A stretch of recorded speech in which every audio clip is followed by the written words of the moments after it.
I knew that there were certain initiatives. Of course, before you get such a job, you have to write a motivational statement. I think of about 5 pages. You were limited. I could have done less or more, but we were asked. So there were a lot of things you need to bring in there, you thought. And when I looked at the sports eco system, I realized these were the things that were missing. And of course, I have an experience also with the European system. And so when I came, I realized the first and foremost thing we need to do is to do an admissions policy. And you see, I got this motivation from 2 angles. The first one is, University of Ghana is oversubscribed. A lot is so popular, a lot of people want to come to the University of Ghana. So it becomes very competitive.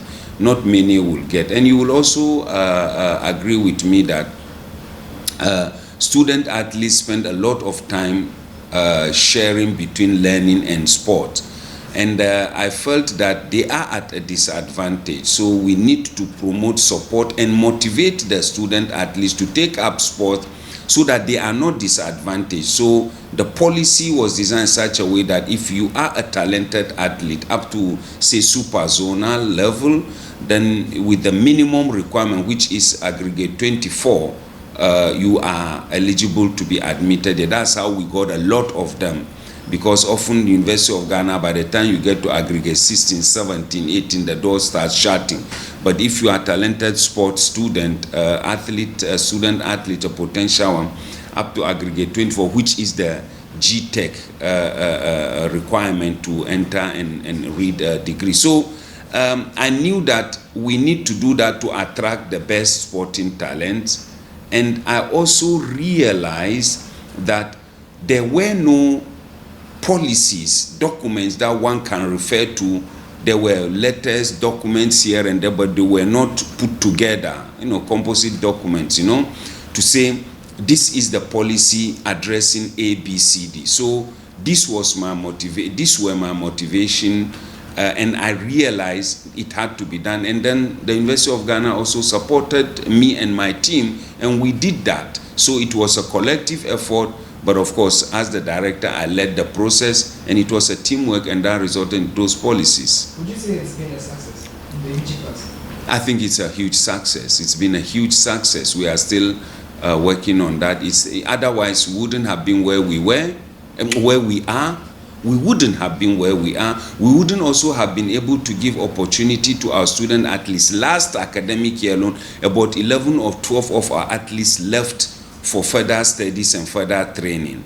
About 2 of our very, very good coaches have left for further training, which shows the caliber of coaches that we have.